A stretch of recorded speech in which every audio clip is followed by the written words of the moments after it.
Le rôle des parlementaires dans le renforcement de la paix et la sécurité dans la région de la SADC, c'est le thème du 52e assemblée plénière du Forum parlementaire de la SADC qui s'est ouvert ce lundi à Kinshasa.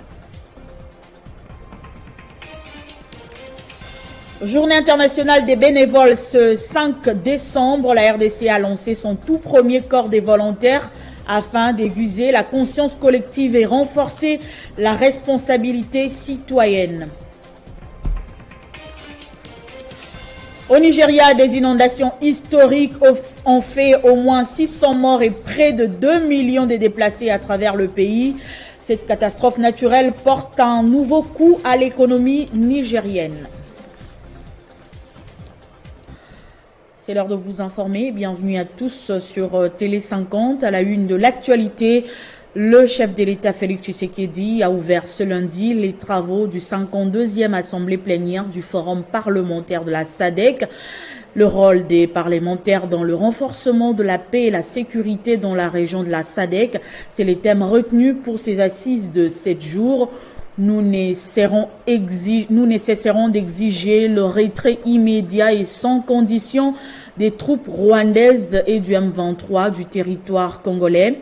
C'est ce qu'a déclaré le chef de l'État dans son discours. Félix Tshisekedi a salué par ailleurs le soutien des pays frères de l'Afrique et particulièrement ceux de la communauté de développement de l'Afrique australe. Dans l'actualité également, agression rwandaise en RDC.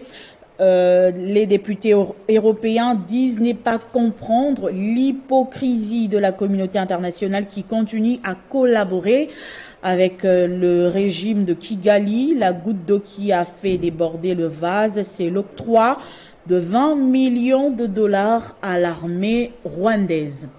Il est avéré maintenant, depuis des années, même par les Nations Unies, que le gouvernement rwandais soutient les rebelles du M23, des rebelles qui sèment la terreur, la mort en République démocratique du Congo, notamment à l'Est, où ce conflit a déjà fait des millions de morts. Nous savons donc toute la responsabilité du gouvernement rwandais. Et alors, que fait l'Union européenne, que font les pays européens? On s'attendrait à des sanctions.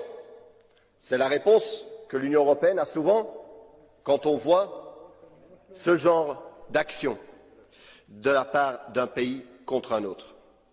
Mais non, les gouvernements européens décident aujourd'hui de renforcer leur coopération militaire avec le Rwanda. La France, notamment, annonce un renforcement de sa coopération militaire. L'Union européenne va donner 20 millions au Rwanda pour sa participation au Mozambique. Et les États-Unis, vous le savez, depuis longtemps, sont un partenaire très important du Rwanda. Tandis que vous savez qu'aujourd'hui, s'il y a un État qui vend des armes à la République démocratique du Congo, il doit notifier les Nations Unies, ce qui ralentit, voire empêche, évidemment, la livraison des armes à un pays trop souvent et si souvent agressé. Cette politique, où on dit en mots, en paroles que nous respectons la souveraineté congolaise, mais en réalité notre politique l'entrave et la sape, est inacceptable. Il faut cesser ça tout de suite. Parce que nous avons besoin, et les Congolais ont besoin de paix aujourd'hui. Et au moment où la RDC traverse une période difficile de son histoire avec cette guerre d'agression injustement imposée par le Rwanda, le pays a, à l'occasion de la Journée internationale des bénévoles, lancé son tout premier corps des volontaires afin d'aiguiser la conscience collective, renforcer la responsabilité citoyenne face aux multiples défis qui requièrent l'engagement citoyen pour la nation. La Journée internationale des bénévoles a été instituée par l'ONU depuis le 5 décembre 1985 afin de reconnaître et de promouvoir le travail sans relâche des volontaires du monde entier. Profitant de cette journée, la présidence de la République, via la coordination pour le changement des mentalités, a lancé le tout premier corps des bénévoles dans le but d'aiguiser la conscience collective et renforcer la responsabilité citoyenne face aux multiples défis et surtout en cette période où la RDC fait face à une guerre d'agression injustement imposée par les Rwandais avec le soutien de ses partenaires occidentaux.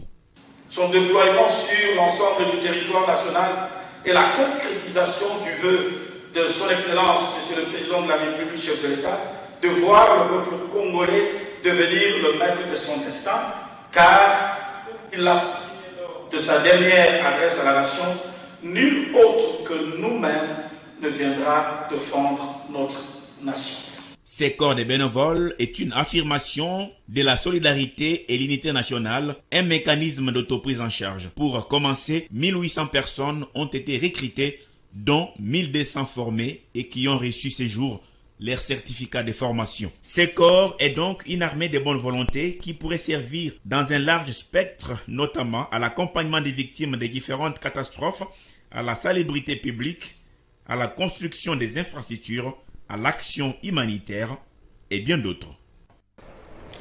Et puis fin de la session d'octobre au Conseil économique et social, une clôture qui intervient pendant que la RDC fait face à la guerre d'agression lui imposée par le Rwanda. Le président de cette institution, Jean-Pierre Kikwana, exhorte tous les conseillers de la République à travailler dans le sens de privilégier la paix et promouvoir le patriotisme. Après une session pleine d'octobre, le Conseil économique et social vient de la clôturer dans un climat marqué par la guerre d'agression du Rwanda, République démocratique du Congo. Le président de cette institution, Jean-Pierre Kikwana, a dénoncé la cupidité, l'égoïsme sans honte de certaines puissances occidentales qui ne jurent que sous la balkanisation de la RDC. Afin de répondre à l'appel du chef de l'État sous la mobilisation générale, le Conseil économique et social a décidé de déroger exceptionnellement à la clôture en s'abstenant à tenir une clôture solennelle. Nous avons expliqué les circonstances pour lesquelles nous n'avons pas tenu, comme il se doit, la clôture d'une manière solennelle. Mais néanmoins, nous conformons à la loi, nous procédons à la clôture de cette session en vous livrant non pas un discours comme nous faisons d'habitude, car lorsque nous avons des invités extérieurs, nous allons procéder à une allocution sous forme de communication. Jean-Pierre Kikwana recommande aux conseillers de la République de relayer pendant la période de l'intersaison le message de paix et de patriotisme. Travailler sans relâche à l'intérêt commun, résister sans faiblir à toutes les tentatives de division, veiller les uns aux autres dans la fraternité et combattre farouchement l'ennemi, quel qu'il soit, sans céder à une xénophobie inutile et destructrice, doit désormais être notre feuille de route commune. Les conseillers de la République partent en intersaison avec une pensée dirigée vers l'est de la RDC et surtout plaident pour une issue heureuse à la crise de l'est de la RDC. Parlons environnement avec le lancement officiel du programme de gestion durable des forêts ce vendredi. Le PGDF vise à fournir les moyens de mener à bien la gouvernance et la gestion de la forêt dans le cadre d'une politique forestière validée sur le plan national et international. Le programme de gestion durable des forêts, PDGF, s'inscrit dans le cadre de l'initiative pour la forêt de l'Afrique centrale CAFI, qui vise la mobilisation de la finance climatique pour le développement durable des pays ciblés à travers la mise en place du Fonds national REDD+. Nous ne pouvons pas nous permettre d'échouer dans ce vaste chantier qui se lance aujourd'hui. Le ministère de l'Environnement et du Développement durable, en tant que maître d'ouvrage du programme, a effectué un contrat de service pour assurer une maîtrise d'ouvrage déléguée du PGDF sous la forme d'une assistance technique constituée d'experts nationaux et internationaux. En effet, la stabilisation du couvert forestier va permettre à la République démocratique du Congo d'honorer ses engagements pris au niveau régional, international, même au niveau local, qui constituent de rehausser le niveau des ambitions climatiques pour limiter la moyenne de la température planétaire à 1,5 degré Celsius. Au nom du gouvernement de la République, je déclare ouvert l'atelier de lancement officiel du programme de gestion durable des forêts. Au terme de cet atelier, des résultats sont attendus des participants, entre autres la meilleure connaissance des objectifs, ainsi que le partage de la vision commune de la finalité du programme, de ses enjeux, de leur rôle et responsabilités respectives dans sa mise en œuvre. Signature ce lundi d'un protocole d'accord entre le ministère de l'Agriculture et la firme agricole La Mathéon, conduite par Maître Dorothée Madia. Il s'agit d'un projet agricole riche qui donnera de l'emploi à des milliers de Congolais. Regardez. La brève cérémonie s'est déroulée au sein du ministère de l'Agriculture en présence du ministre Désiré Nzinga et de la délégation de la firme Amateon Agri qu'accompagnait maître Dorothée Madia. Occasion pour le ministre de l'Agriculture d'expliquer le bien fondé de la signature de cet accord qui s'inscrit dans la vision du chef de l'État Félix-Antoine Tshisekedi. Les partenaires qui sont venus vont se lancer dans la culture du maïs, du soja et du riz pour nourrir nos Congolais et exporter, pourquoi pas. Il y a aussi la partie agro-industrie avec les cultures pérennes. Vous savez que dans le pays, on avait le coton, il y avait les palmiers à huile. Donc ils sont venus pour nous aider à remettre cela. Maître Dorothée Madia, avocat conseil de ce partenaire du ministère de l'Agriculture, a eu des séances de travail avec les experts du ministère pour aboutir à cet accord qui donnera de l'emploi à des milliers de Congolais. Aujourd'hui, grâce à l'appui de la société Amateon Agri, nous allons de l'avant dans tout ce qui est projet agriculture. Donc je pense que, comme le ministre l'a dit, ce n'est pas un petit projet, c'est un grand projet. Et nous sommes là autant pour accompagner le gouvernement, autant pour aider le peuple qui en a besoin. L'heure est à présent à l'applicabilité de ce protocole d'accord pour que les Congolais se réjouissent et que l'agriculture congolaise profite réellement au peuple congolais. Dans le même registre, lancement officiel ce lundi du PURPA, projet d'urgence de production alimentaire dans 11 provinces de la RDC et par le directeur de cabinet du ministère de l'Agriculture.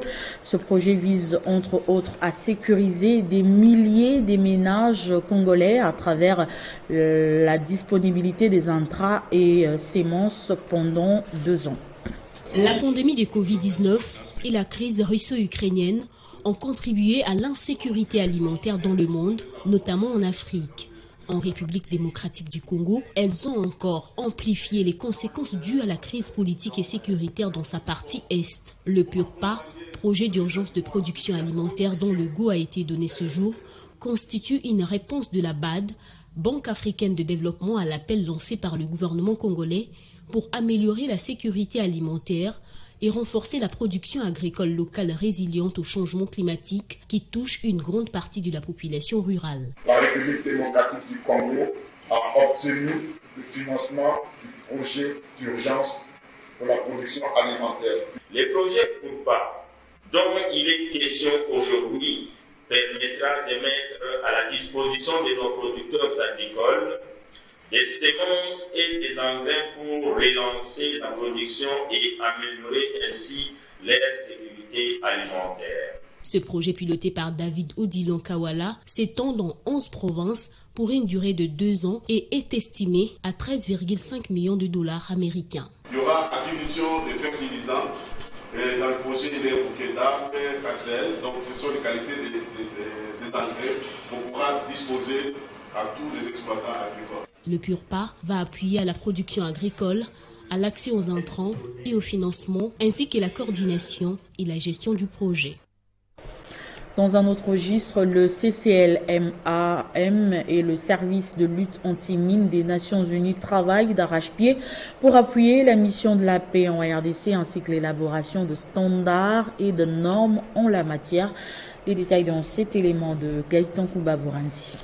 Il s'agit d'adopter le plan d'action de la stratégie nationale de lutte contre les mines antipersonnelles et les restes explosifs des guerres en RDC, ainsi que la norme nationale congolaise sur les engins explosifs improvisés. Durant 4 jours, des experts gouvernementaux et ceux d'autres horizons réfléchissent sur les moyens de mettre à l'abri du danger des armes explosives les civils congolais. Et aujourd'hui, j'aimerais encore signaler à l'opinion tant nationale qu'internationale.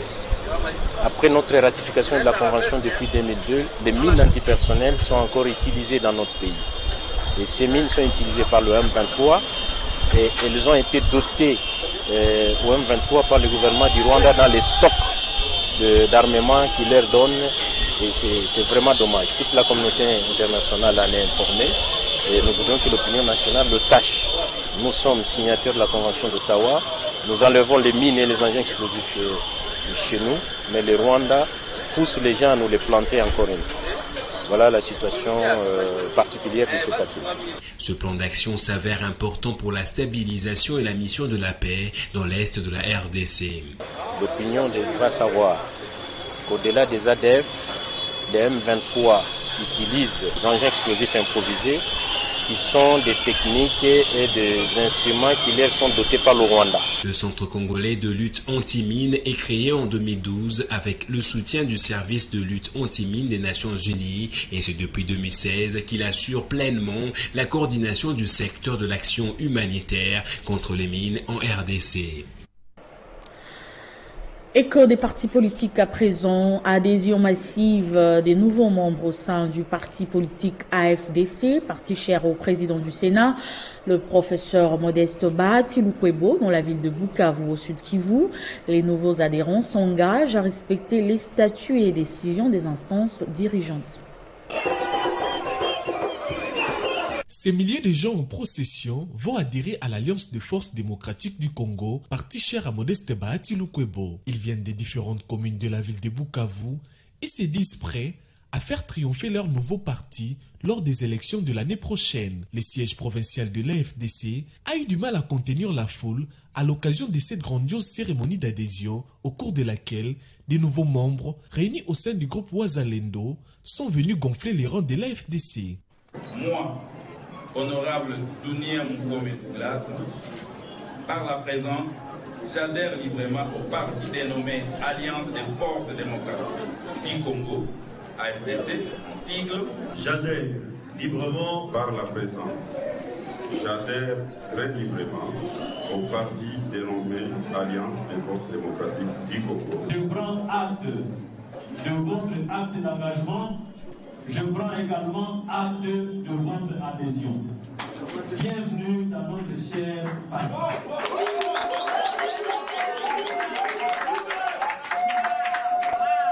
En prenant acte de leur adhésion, le président fédéral, le professeur Landry Tshizungu, a rappelé la position clairement exprimée par l'autorité morale du parti, celle de soutenir le chef de l'État, Félix-Antoine Tshisekedi Tshilombo. Et puis la dynamique des inspecteurs et enseignants a signé son adhésion au parti politique Alliance pour la bonne gouvernance. La cérémonie s'est déroulée le week-end au siège national de cette formation politique en présence du vice-président Passy Nzapamba. La motion de l'Alliance pour la bonne gouvernance, ABG en sigle, continue d'abonder chaque semaine qui passe à l'approche de l'année électorale 2023. Cette formation politique a enregistré le samedi 4 décembre l'adhésion massive des membres de la dynamique des inspecteurs et enseignants. C'était en présence du vice-président Passy Nzapamba. Alliance pour la bonne gouvernance, c'est une maison qui est visitée.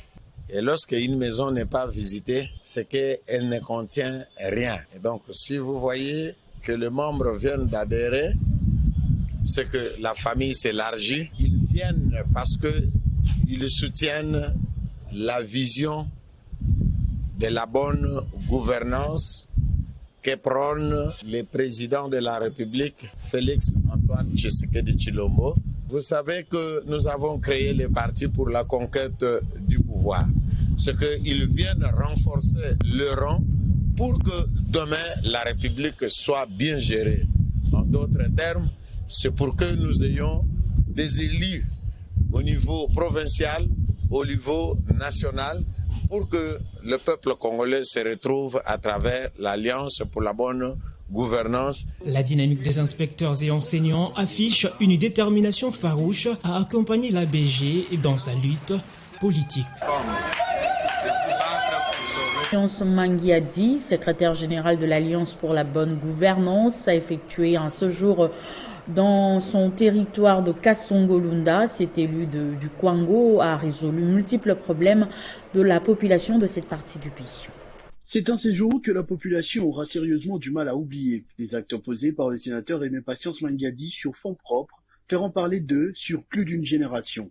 Pour la première fois, depuis plus d'une dizaine d'années, des grands véhicules ont pu faire leur entrée à Kasongo-Lunda après la création et l'entretien de la route entre Kinguete et la cité, sans oublier le cantonnage manuel de la route Imbeko-Kasongolunda cité. Dans le domaine éducatif, le secrétaire général de l'ABG a offert des tôles pour la construction de 2 salles pour la passation des examens d'État à Kisiama et à Matamba Solo. Il a également lancé les travaux de construction de la salle de pratique professionnelle pour l'ISTEM Kasongolunda. À la rencontre de médecins de la région, les sénateurs a offert des tensiomètres, des glucomètres, des thermomètres digitaux, ainsi que plusieurs autres instruments de travail. Toujours dans le domaine médical, il a financé sur fonds propres la formation du premier technicien échographiste du territoire de Kasongolunda, qui a été présenté à la grande satisfaction de la population.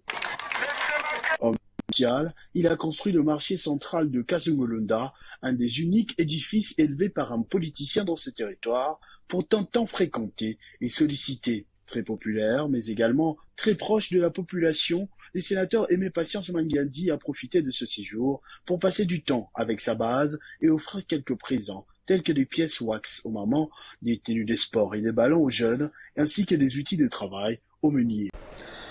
Après vote et dépouillement, la Fédération des radios de proximité a un nouveau comité qui devra présider à la destinée de cette structure de la société civile. Madame Esther Nkishi a été portée comme coordonnatrice de la structure et compte apporter un nouveau souffle avec le concours de tous. C'est désormais officiel. La Fédération des radios de proximité du Congo a un nouveau comité. Comme la tradition l'exige, le nouveau comité est passé par les votes et dépouillements à l'issue duquel Monsieur Bruno Bokoki a été élu PCA et Madame Esther Nkishi, coordonnatrice de la structure. Aujourd'hui, nous voyons être portés à la tête de l'URAPROC, l'Union des radios de proximité du Congo. C'est une grande joie pour nous, un sentiment de joie, mais en même temps une responsabilité que nous portons pour essayer de redorer l'image de ces médias qui ne font toujours pas bon presse. Mais alors avec notre mandat, nous pensons que nous allons pouvoir retravailler, redorer davantage, parce que l'équipe qui était avant nous a très bien travaillé. Voilà même pourquoi le coordonnateur s'est retrouvé au CESAC aujourd'hui. Et nous qui allons prendre la relève, nous pensons que nous allons encore, avec leur appui, leur conseil, travailler davantage pour que les radios de proximité rayonnent encore. Pour respecter l'équilibre de genre, 2 femmes ont été cooptées. La FRPC est une plateforme qui regroupe les radios associatives communautaires et confessionnelles de la République démocratique du Congo. Créée en 2007, cette structure de la société civile regroupe plus de 300 à 500 radios disséminées sur toute l'étendue du territoire national. Et puis le sénateur Aimé Patience Mangadi, secrétaire général de l'Alliance pour la bonne gouvernance, a effectué un séjour dans son territoire de Kasongolunda. Cet élu du Kwango a résolu multiples problèmes de la population de cette partie du pays. C'est un séjour que la population aura sérieusement du mal à oublier. Les actes posés par le sénateur Aimé Patience Mangadi sur fonds propres feront parler d'eux sur plus d'une génération.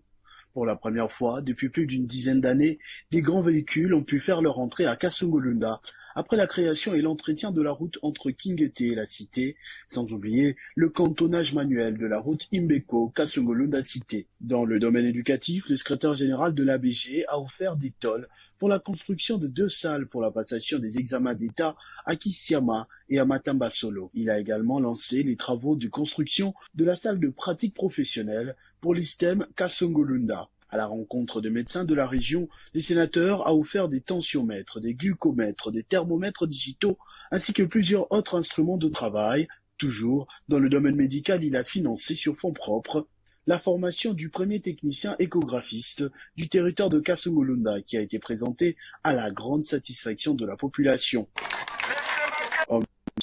Il a construit le marché central de Kasongolunda, un des uniques édifices élevés par un politicien dans ce territoire, pourtant tant fréquenté et sollicité. Très populaire, mais également très proche de la population, les sénateurs Aimé Patience Mangadi a profité de ce séjour pour passer du temps avec sa base et offrir quelques présents, tels que des pièces wax aux mamans, des tenues de sport et des ballons aux jeunes, ainsi que des outils de travail aux meuniers.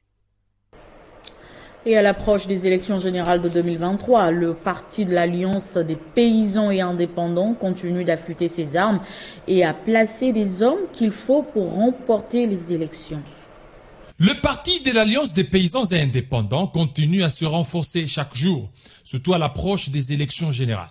Parmi les provinces ciblées, le Maniema et les territoires des Pangui concernés.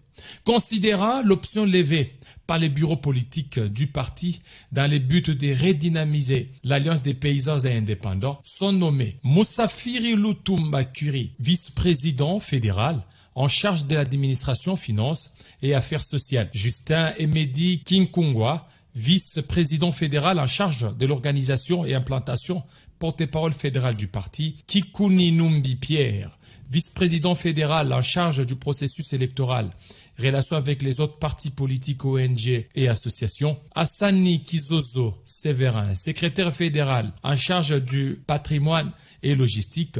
Hassani Kitete Simon, président de la Ligue de jeunes du Maniema. Moussimba Mouelloa Albert, secrétaire fédéral en charge des paysans indépendants. Concernant les territoires des Pangui, 4 personnes ont été nommées. Mupanda Swedi Evariste, alias Kongolionga, président territorial de la Ligue des jeunes Pangui. Jacques Boussungu Kinda, alias Juna, vice-président territorial de la Ligue des jeunes Pangui. Kankolongo Mukombeloa, alias Kampolempole, secrétaire de la Ligue des jeunes. Et Foura Mpassa, secrétaire territorial en charge de la communauté. Le communiqué est signé par le secrétaire général Aïe Mousseme Moussogaeme, le visa de l'autorité morale Joseph Kokonyangi Witanene. Le caucus des chefs coutumiers de la chefferie de Bassanga se disent consternés par rapport aux dernières nominations dans la territoriale. Ils se plaignent du poids des cris de leur population qui compte sur la bonne volonté manifeste du chef de l'État pour la stabilité à Likasi et dans le territoire de Kambove.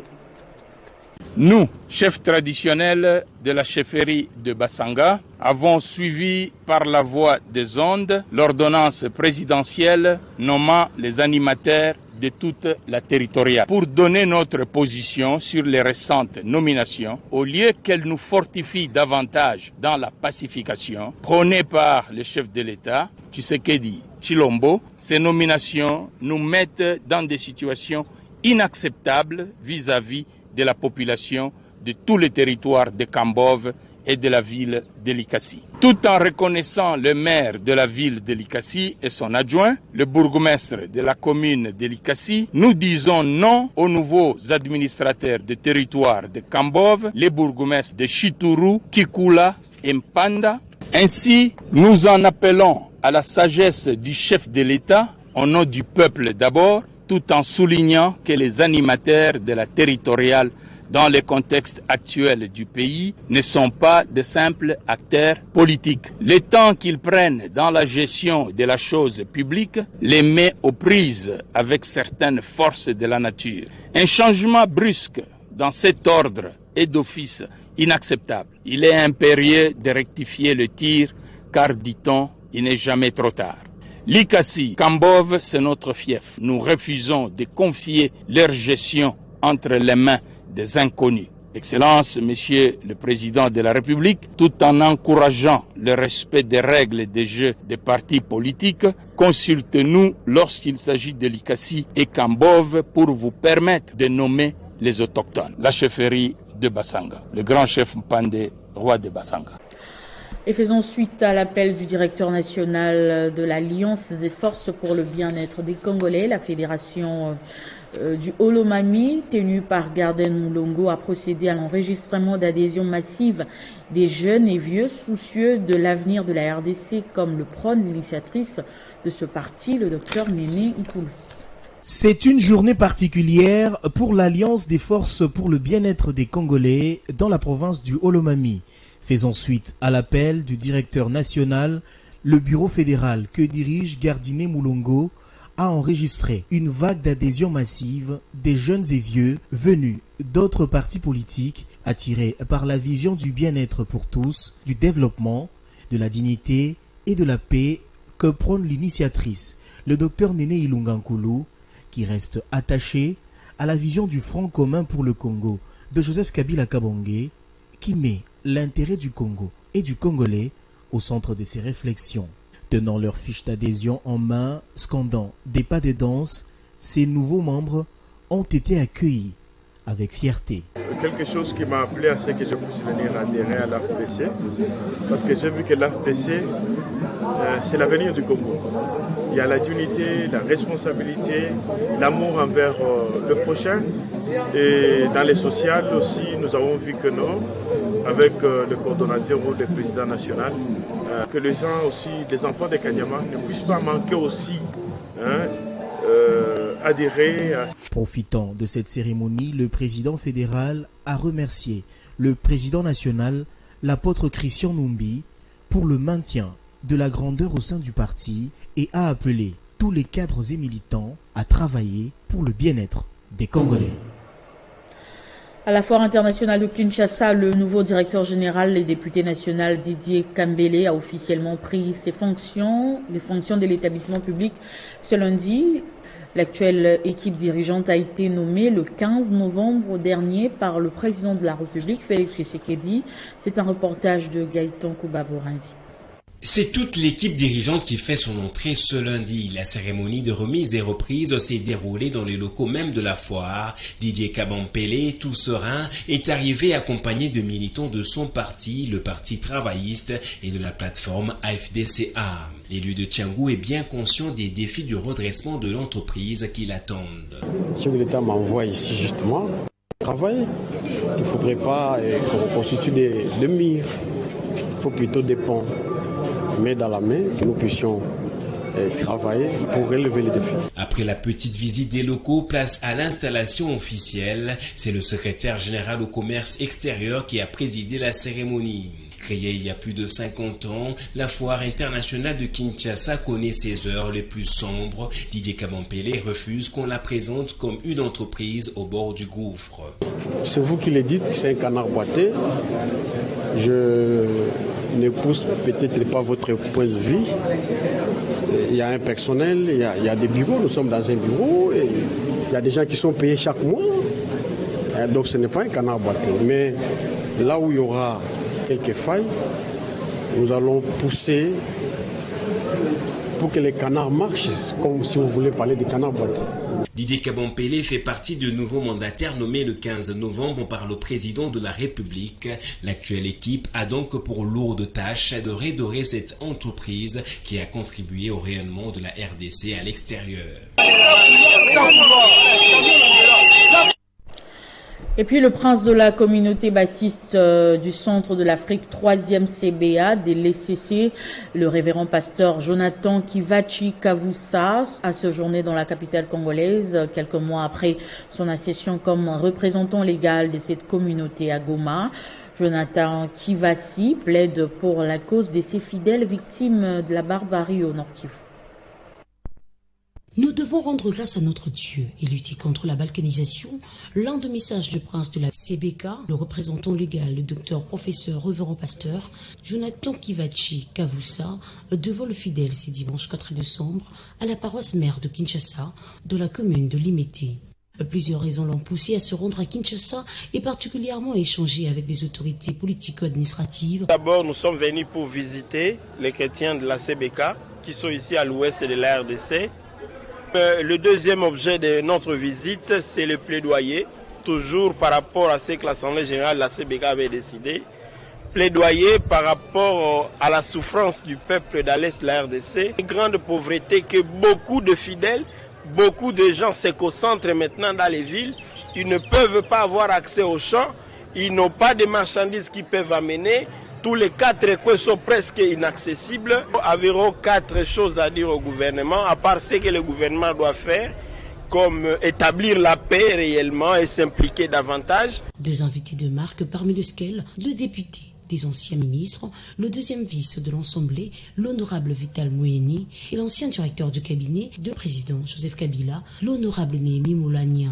On vous dit que nous avons toutes les raisons du monde pour vous inquiéter de la situation de notre pays. Pour le prince de la CBK d'échanger avec ses fidèles de Kinshasa quelques mois après son avènement à la tête de la communauté baptiste au centre de l'Afrique. Et en dehors de nos frontières au Nigeria, des inondations historiques ont fait au moins 600 morts et près de 2 millions de déplacés à travers le pays. L'eau a laissé des habitants désemparés, des champs dévastés et des routes complètement détruites. Cette catastrophe naturelle à grande ampleur porte un nouveau coup à l'économie nigérienne. Au pic des inondations ces derniers jours au Nigeria, plusieurs personnes sont mortes noyées. Le bilan fait état des 600 morts et près de 2 millions de déplacés à travers le pays. Après cette catastrophe naturelle, tous les prix des produits ont augmenté et les pénuries d'essence sont de retour, y compris dans les régions pétrolifères du sud-ouest. Face à cette situation, la nourriture continue évidemment de grimper alors que l'inflation générale dépassait déjà les 21% au mois d'octobre. Rappelons que des précédentes inondations meurtrières en 2012 avaient coûté plus de 27 milliards de dollars à l'économie nigériane. Ce journal est terminé, place au rappel de titres. Le rôle des parlementaires dans le renforcement de la paix et la sécurité dans la région de la SADC, c'est le thème du 52e assemblée plénière du Forum parlementaire de la SADC qui s'est ouvert ce lundi à Kinshasa. Journée internationale des bénévoles ce 5 décembre, la RDC a lancé son tout premier corps des volontaires afin d'aiguiser la conscience collective et renforcer la responsabilité citoyenne. Et pendant ce temps, au Nigeria, des inondations historiques ont fait au moins 600 morts et près de 2 millions de déplacés à travers le pays. Cette catastrophe naturelle porte un nouveau coup à l'économie nigérienne. Merci de nous avoir suivis et restez fidèles au programme de Télé 50.